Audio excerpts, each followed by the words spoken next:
Hey, what's up, y'all? So this one right here gonna be a dope story. I finally made it to the motherland, Africa. So the first country I've been to in Africa is Ghana. So for those who don't know, a lot of people in America, our ancestry come from different western parts of Africa. Ghana is a country on the west of Africa, and if you do your ancestry DNA testing, a lot of people will have their DNA traced back to Ghana. So I went there a couple years ago. One thing I didn't do is I didn't do my research on the weather. This was the first country I've been to that was far away from America, so the temperature and the seasons and things are different, and I didn't know that. So when I went in June. June is actually their rainy season. So I took a flight to Togo, which is the country right next to Ghana, and then from there I got a flight to go to Ghana. The international airport is in Accra. So they only have one international airport, and from there I had to get a plane to go to the next city I was hanging out in, which is Kumasi.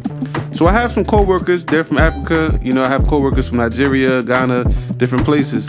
One of my co-workers actually have cousins that, moved from Nigeria to Ghana. One of his cousins is this dude who, likes to party, like to have fun.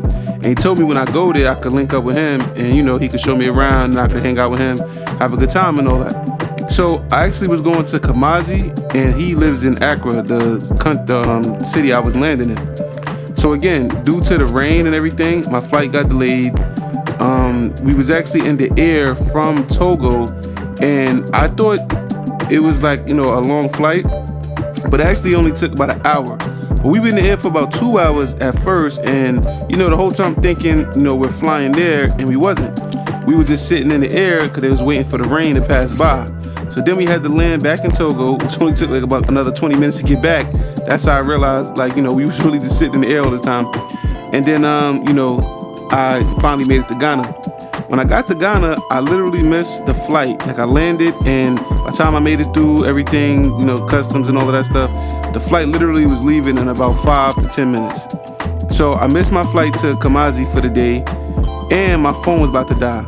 Another thing, an important thing to know about Africa, and just not just Africa, numerous different countries, but this one in particular, the outlets that we are used to are different. They have different design outlets, and your phone, if you have a regular outlet here in New York, you can't plug it in over there. You have to get a special adapter in order to plug your phone in.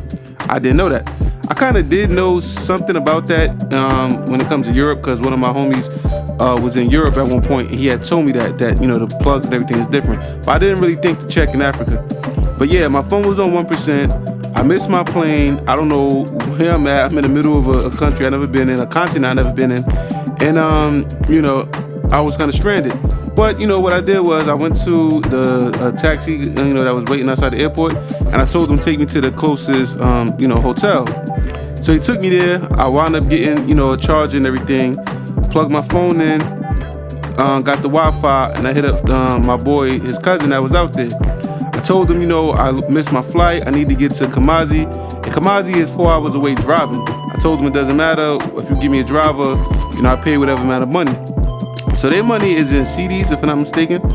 And basically, at the time, for every one of our dollars, it was about 5 and some change of their dollars. So long story short, he told me he had a driver. He said his driver would pick me up and take me there. He told me it was 600 CDs. It basically came out to about $100 in American money.